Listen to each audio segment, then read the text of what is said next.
গাজীপুরে জুট গুদামের আগুন 2.5 ঘন্টার চেষ্টায় নিয়ন্ত্রণে এসেছে। গাজীপুরের কোনাবাড়ির দেউলিয়াবাড়ি এলাকায় জুট গুদামে অগ্নিকাণ্ডের ঘটনা ঘটে। বেলা 12:15টার কি আগুনের সূত্রপাত হয় বলে জানান Konabari fire service. Gazipur fire সার্ভিসের উপসহকারী পরিচালক মোহাম্মদ মামুন জানান, জুট গুদাম থেকে আগুনের সূত্রপাত হয়ে বসত বাড়িতে আগুন ছড়িয়ে পড়ে। ফায়ার সার্ভিসের 6টি ইউনিটের 2.5 ঘন্টার চেষ্টায় আগুন নিয়ন্ত্রণে আসে। তবে আগুন লাগার কারণ ও ক্ষয়ক্ষতির পরিমাণ জানা যায়নি। আগুনে হতাহতের কোনো খবরও পাওয়া যায়নি। আজ চট্টগ্রাম থেকে প্রথম হজ ফ্লাইটের উদ্বোধন হল। 2025 সালের 419 জন হজ যাত্রী নিয়ে বিমান বাংলাদেশ এয়ারলাইন্সের BG-137 চট্টগ্রাম মদিনার উদ্বোধন হল বিকেল 5:40 চট্টগ্রাম জেলা বিমান ব্যবস্থাপক আল মামুন ফারুকের সভাপতিত্বে উদ্বোধনী অনুষ্ঠানে প্রধান অতিথি ছিলেন চট্টগ্রামের city mayor doctor Shahadat Hossain. বিশেষ অতিথি ছিলেন শাহ আমানত আন্তর্জাতিক বিমানবন্দরের পরিচালক group captain Sheikh Abdul Alamgir, HAB Chattogram জোনের চেয়ারম্যান শরীয়ত উল্লাহ শহীদ, আটাব চট্টগ্রাম জোনের চেয়ারম্যান আবু জাফর সহ হাব আটাবের কার্যকরী কমিটির সদস্যবৃন্দ।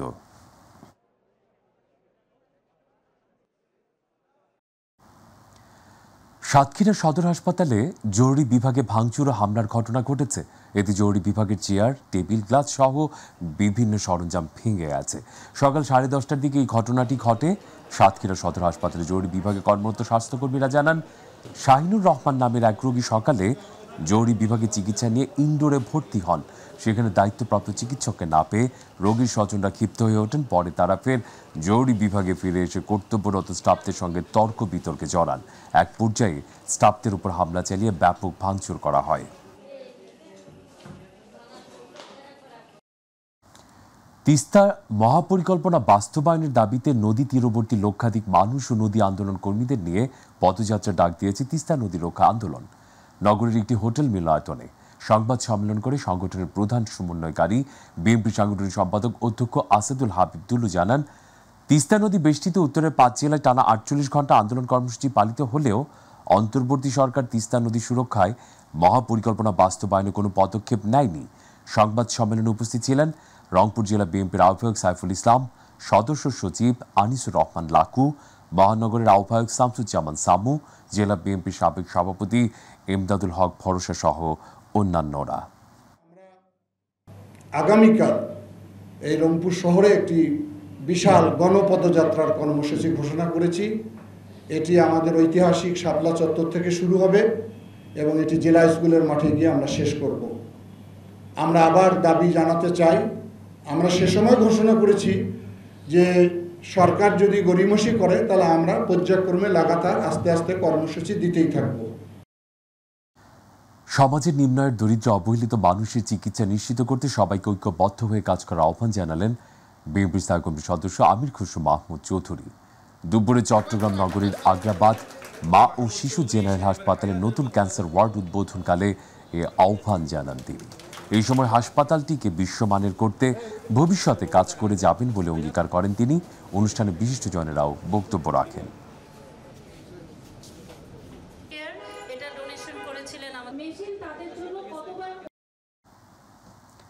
সাতক্ষীরায় 8,500 কেজি অপরিপক্ক কেমিক্যাল মিশ্রিত গোবিন্দভোগ আম জব্দের পর তা বিনষ্ট করেছে প্রশাসন। সকালে সাতক্ষীরা বাইপাস সড়ক থেকে একটি আম ভর্তি ট্রাক আটক করে সদর উপজেলা প্রশাসনকে খবর দেয় সাতক্ষীরার বৈষম্য বিরোধী ছাত্র আন্দোলনের সদস্যরা।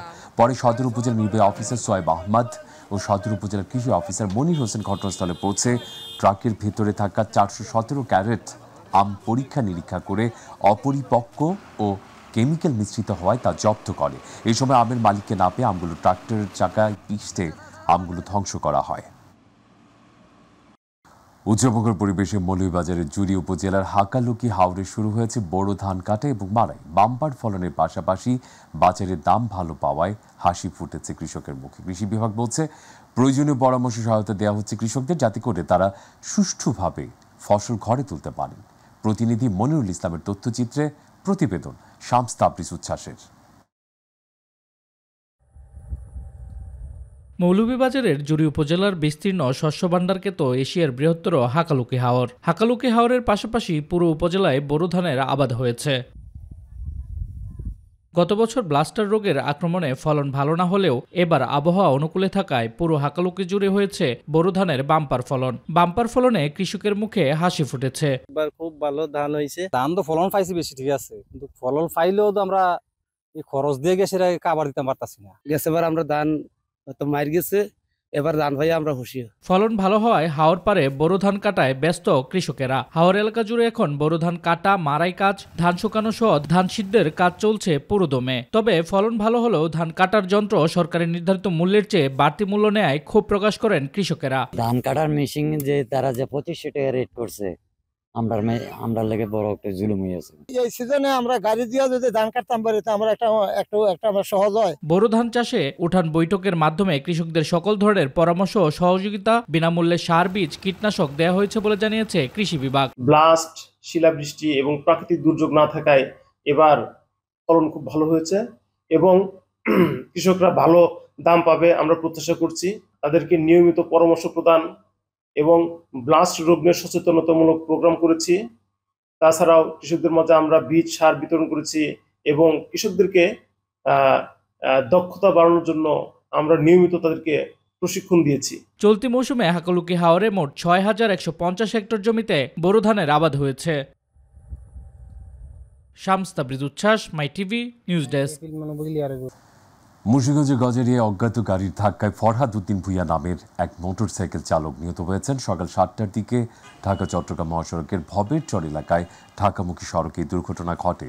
ভবেরচর হাইওয়ে পুলিশ ও প্রত্যক্ষদর্শীরা জানান, সকালে কুমিল্লার দিক থেকে মোটরসাইকেল নিয়ে ঢাকার দিকে যাচ্ছিলেন চালক। পথিমধ্যে সকাল 7টার দিকে ভবেরচর এলাকায় পৌঁছালে পেছন থেকে অজ্ঞাত নামা একটি গাড়ি মোটরসাইকেলটিকে ধাক্কা দেয়। এতে মোটরসাইকেলটি দুমড়ে মুচড়ে যায় এবং চালক প্রায় 15 ফুট দূরে গিয়ে ছিটকে পড়েন। প্রচণ্ড আঘাত পেয়ে ঘটনাস্থলেই তার মৃত্যু হয়।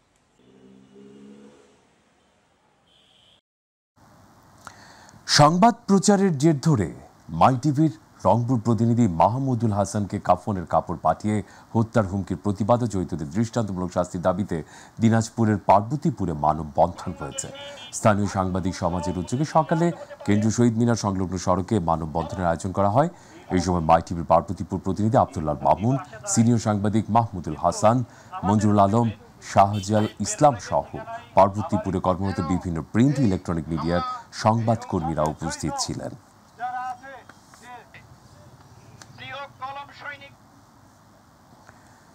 পটুয়াখালী বাউফুলের দিয়ারা কচুয়া এলাকা থেকে 3টি চোরাই মহিষ সহ জাহিদুল নামে এক গরু চোরকে আটক করেছে নৌ পুলিশের কালাইয়া ফাঁড়ি। গতকাল সন্ধ্যায় অভিযান পরিচালিত হয়। কালাইয়া পুলিশ ফাঁড়ির দায়িত্বরত কর্মকর্তা আবু বকর সিদ্দিক জানান, আটককৃত ব্যক্তির বিরুদ্ধে মামলা প্রক্রিয়াধীন রয়েছে এবং উদ্ধার করা মহিষগুলো প্রকৃত মালিকদের কাছে হস্তান্তর করা হবে।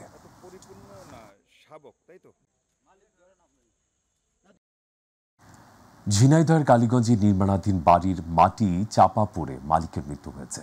দুপুরে উপজেলার গোপীনাথপুর গ্রামে এই ঘটনা ঘটে। পুলিশ ও স্থানীয়রা জানায়, ওই গ্রামের নজরুল ইসলাম নিজের বাড়িতে ঘর নির্মাণের কাজ শুরু করে। এই সময় তিনি মাটি দিয়েছিলেন। নির্মাণাধীন বাড়ির পিলার বাঁকা হওয়ায় মাটি সরিয়ে সেটি পুনরায় মেরামত করার কাজ করছিলেন। দুপুরে কাজ করার সময় হঠাৎ মাটি ধসে পড়ে চাপা পড়েন তিনি। পরে খবর পেয়ে ফায়ার সার্ভিসের কর্মীরা স্থানীয়দের সহযোগিতায় মাটি খুঁড়ে তার মরদেহ উদ্ধার করে।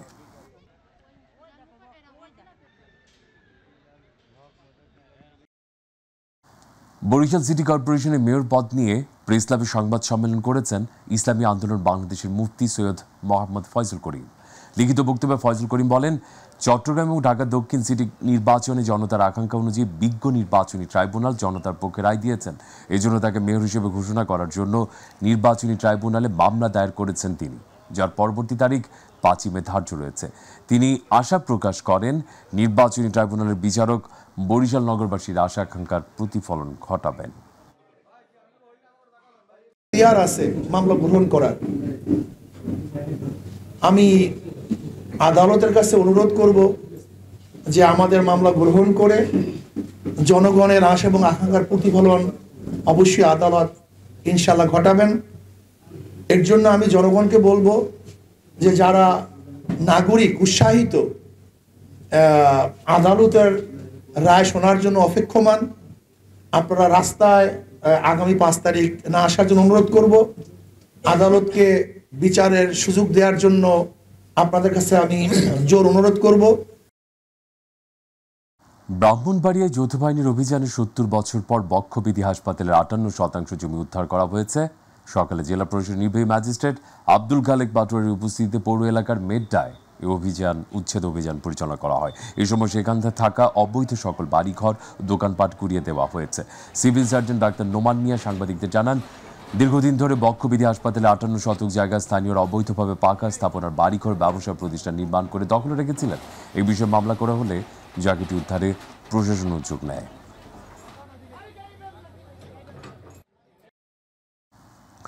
জুলাই আগস্ট হত্যাকাণ্ডে জড়িত থাকা আওয়ামী লীগের বিচার, সংগঠনটির রাজনৈতিক কার্যক্রম নিষিদ্ধ, রাষ্ট্র সংস্কার এবং গণপরিষদ নির্বাচনের দাবিতে এনসিপির উদ্যোগে বিক্ষোভ মিছিল হয়েছে। মিছিলটি শেরপুর সরকারি কলেজ প্রাঙ্গণ থেকে বের হয়ে শহর প্রদক্ষিণ শেষে থানা মোড়ে গিয়ে শেষ হয়। এ সময় জাতীয় নাগরিক পার্টির নেতা রাশিদুল ইসলামের সঞ্চালনায় বক্তব্য রাখেন সাব্বির হাসান, ইঞ্জিনিয়ার লিখন মিয়া, তান্না ইসলাম, ফিরোজ আহমেদ, মোহন সরকার, আরিফ সাফারি, আলমগীর কবির মিথুন ও মনোয়ার হোসেন।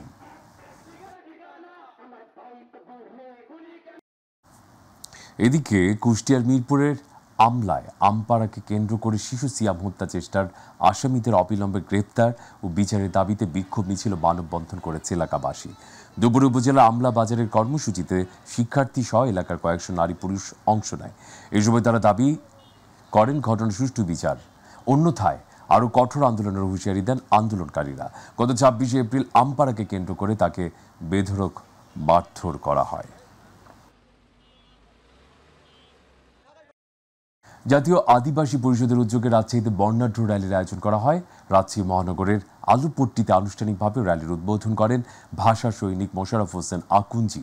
অন্যান্যের মধ্যে জাতীয় আদিবাসী পরিষদের সভাপতি অ্যাডভোকেট বাবুল রবি দাস, সাধারণ সম্পাদক গণেশ মার্ডি ও সাংগঠনিক সম্পাদক বিমল চন্দ্র রাজওয়ার উপস্থিত ছিলেন।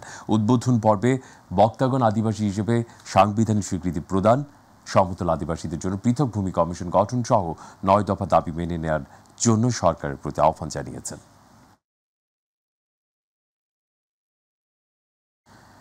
আশুলিয়ায় চাঁদাবাজি ও হয়রানিমূলক মামলার প্রতিবাদে বিক্ষোভ মিছিল সংক্ষিপ্ত সমাবেশ করেছে স্থানীয় বিএনপির নেতাকর্মীরা। সকালে আশুলিয়ার বাইপাইল এলাকার বৃহত্তর কাঁচা বাজারে চাঁদাবাজির সদর হাজী সদর আলী শপিং কমপ্লেক্সে মালিকের নামে হয়রানিমূলক মামলার প্রতিবাদে বাইপাইল, আবদুল্লাপুর ও নবীনগর চন্দ্রা মহাসড়কে বিক্ষোভ মিছিল হয়।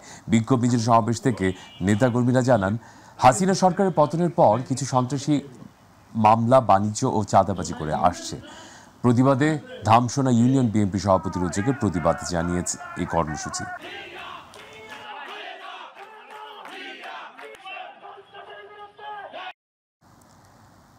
মুন্সিগঞ্জের গজারিয়ায় বেসরকারি প্রতিষ্ঠানে সংযোগকারী বিদ্যুৎ লাইন ও বৈদ্যুতিক টাওয়ার নির্মাণের সিদ্ধান্তের প্রতিবাদে মানববন্ধন প্রতিবাদ সমাবেশ করেছে এলাকাবাসী। শুক্রবার উপজেলার টেঙ্গারচর ইউনিয়নের মীরেরগাঁও এলাকায় মানববন্ধন করেন স্থানীয়দের অভিযোগ, মীরেরগাঁও মৌজার ঘনবসতিপূর্ণ বসতবাড়ি ও ৩ ফসলি আবাদি জমির উপর দিয়ে বিদ্যুৎ লাইন ও বৈদ্যুতিক টাওয়ার নির্মাণের সিদ্ধান্ত নিয়েছে বেসরকারি একটি প্রতিষ্ঠান। এতে তারা জমি হারানোর পাশাপাশি ফসলি জমি নষ্ট হয়ে জীবিকা বিপন্ন হওয়ার আশঙ্কা করছেন। বিকল্প জায়গায় এই লাইন স্থাপনের দাবি জানান তারা।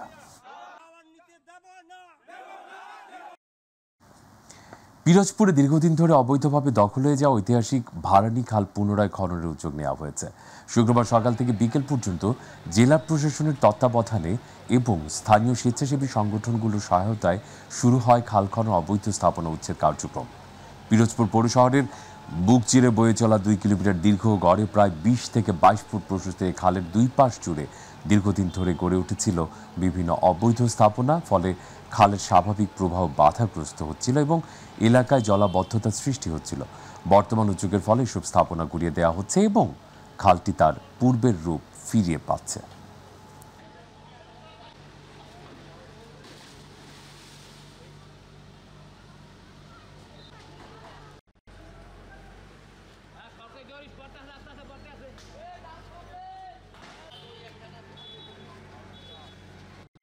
জনগণের এটা প্রাণের দাবি।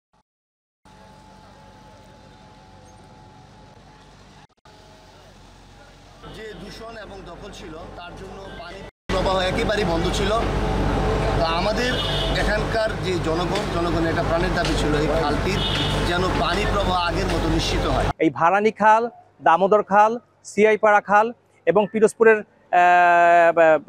হাসপাতাল সংশ্লিষ্ট পিছনে যে খালটি রয়েছে, যে অন্যান্য খালগুলোকে যদি একটি বৃহৎ পরিকল্পনার মাধ্যমে এটাকে উদ্ধার করা এবং এটাকে একটা যথেষ্ট পরিকল্পনার মাধ্যমে এটাকে আমরা যদি খনন করি, তাহলে এর সফলতা পিরোজপুরবাসী আগামী 50 বছর পর্যন্ত পাবে।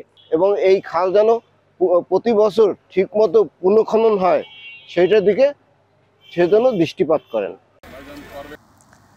গোপালগঞ্জে সাবেক জেলা বিএনপি সভাপতির গণসংযোগ ও বাজার বৈঠক অনুষ্ঠিত হয়েছে। শুক্রবার গোপালগঞ্জ সদর উপজেলার কাঠি বাজার ও কাজুলিয়া বাজারে গণসংযোগ ও বাজার বৈঠক করেন জেলা বিএনপির সাবেক সভাপতি ও সাবেক এমপি, বর্তমান জেলা বিএনপির আহ্বায়ক কমিটির অন্যতম সিনিয়র সদস্য MH খান মঞ্জু। এই সময় জেলা বিএনপির যুগ্ম আহ্বায়ক মেজর অবসর প্রাপ্ত ওহিদুল হক মোল্লা, জেলা বিএনপি সাবেক যুগ্ম সম্পাদক SM সুমন, পৌর বিএনপি সাবেক সভাপতি ঝান্টু খান, কেন্দ্রীয় কালীবাড়ি মন্দিরের সভাপতি রবীন্দ্রনাথ সরকার, জেলা শ্রমিক দলের যুগ্ম আহ্বায়ক জমির উদ্দিন মোল্লা সহ অসংখ্য নেতাকর্মীরা উপস্থিত ছিলেন। মুন্সিগঞ্জের গজারিয়ায় আন্তর্জাতিক শ্রমিক দিবস উপলক্ষে বর্ণাঢ্য র্যালি ও সমাবেশ করেছে উপজেলা বিএনপির অঙ্গ সংগঠন। সকালে কেন্দ্রীয় বিএনপি সমাজ কল্যাণ বিষয় সম্পাদক কামরুজ্জামান রতনের নির্দেশনায় লক্ষ্মীপুরা মোড় থেকে র্যালিটি শুরু হয়। এই সময় স্বেচ্ছাসেবক দল কেন্দ্রীয় কমিটির সাবেক সহ সভাপতি রফিকুল ইসলাম ভিপি মাসুম, গজারিয়া উপজেলা বিএনপি সাবেক সাধারণ সম্পাদক ইশাক আলী, গজারিয়া উপজেলা বিএনপি সদস্য সচিব আব্দুর রহমান শফিক, জেলা স্বেচ্ছাসেবক দলের সভাপতি ইদ্রিস মিয়াজি মোহনও উপস্থিত ছিলেন।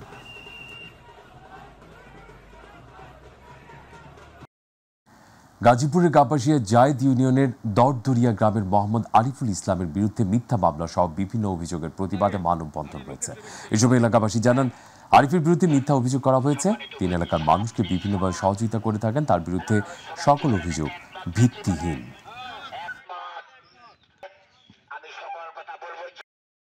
বরিশালের গৌর নদীতে আন্তর্জাতিক গণমাধ্যম দিবস উপলক্ষে র্যালি আলোচনা সভা অনুষ্ঠিত হয়েছে। গৌর নদী প্রেস ক্লাবের আয়োজনে সকালে বর্ণাঢ্য র্যালি বের হয়ে বিভিন্ন সড়ক প্রদক্ষিণ করে। র্যালি শেষে মাইটিভি প্রতিনিধি গিয়াসউদ্দিন মিয়ার সভাপতিত্বে সভায় প্রধান অতিথি ছিলেন উপজেলা সহকারী কমিশনার ভূমি রাজীব হোসেন। বিশেষ অতিথি ছিলেন মডেল থানার ওসি ইউনুস মিয়া, হাইওয়ে থানার ওসি আমির রহমান।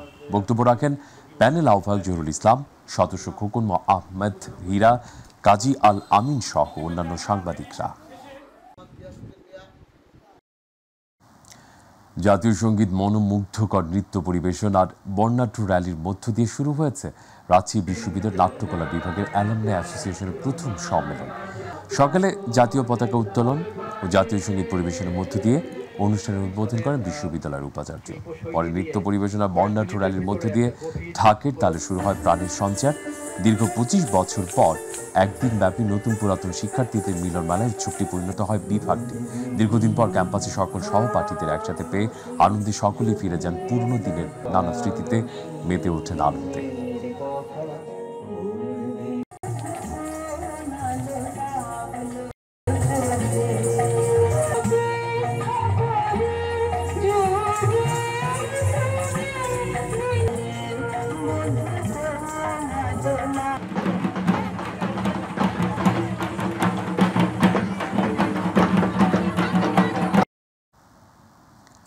ময়মনসিংহের মুক্তাগাছায় দেশের 6টি সরকারি শারীরিক শিক্ষা আন্তঃ কলেজ ক্রীড়া প্রতিযোগিতা সমাপনী অনুষ্ঠানে পুরস্কার বিতরণী হয়েছে। গতকাল যুব ক্রীড়া মন্ত্রণালয়ের ক্রীড়া পরিদপ্তর আয়োজিত অনুষ্ঠানে প্রধান অতিথি ছিলেন স্থানীয় সরকার বিভাগের সচিব রেজাউল মাকসুদ জাহিদি। ময়মনসিংহের জেলা প্রশাসক মহিদুল আলমের সভাপতিত্বে অনুষ্ঠানে বিশেষ অতিথি ছিলেন ময়মনসিংহ বিভাগীয় কমিশনার মুক্তার আহমেদ, ক্রীড়া দপ্তরের পরিচালক মোস্তফা জামান, যুগ্ম সচিব ডক্টর শেখ মোহাম্মদ জুবাইর হোসেন, জেলা পরিষদের প্রধান নির্বাহী কর্মকর্তা কবির হোসেন সর্দার, মুক্তাগাছা উপজেলা নির্বাহী কর্মকর্তা আতিকুল ইসলাম ও জেলা ক্রীড়া অফিসার আল আমিন।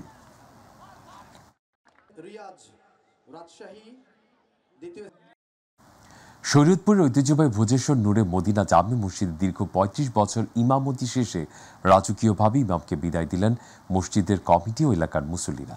শুক্রবার বাদ জুমার নামাজ শেষে মুসল্লি এলাকাবাসী মিলে প্রথমে তাকে ফুলের শুভেচ্ছা দেন। এরপর নগদ 1 লাখ টাকা হাদিয়া ও বিভিন্ন উপহার সামগ্রী দিয়ে সুসজ্জিত একটি ঘোড়ার গাড়িতে উঠিয়ে তাকে নিজ বাড়ি পৌঁছে দেওয়া হয়।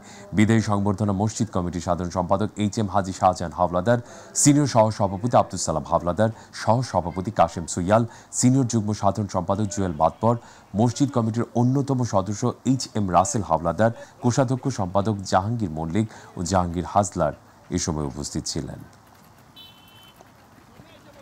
আলহামদুলিল্লাহ আমার শরীর তার বয়স হয়েছে বিদায় সেই স্বইচ্ছা করছেন। যদি আপনাদের কাছে সে কোনো করে থাকে তাহলে আপনারা তাকে মাফ করে দিবেন এবং আমাদের জন্য দোয়া করবেন। সম্মানিত রাজকীয় অভ্যর্থনার মাধ্যমে তাকে আমাদের মসজিদ কমিটি, মুসল্লিগণ, ইমাম, মুয়াজ্জিন, বাজারের সকলের পক্ষ থেকে সুন্দরভাবে রাজকীয় বিদায় দিয়ে আমরা নিজেরা গর্ববোধ করছি, আনন্দবোধ করছি।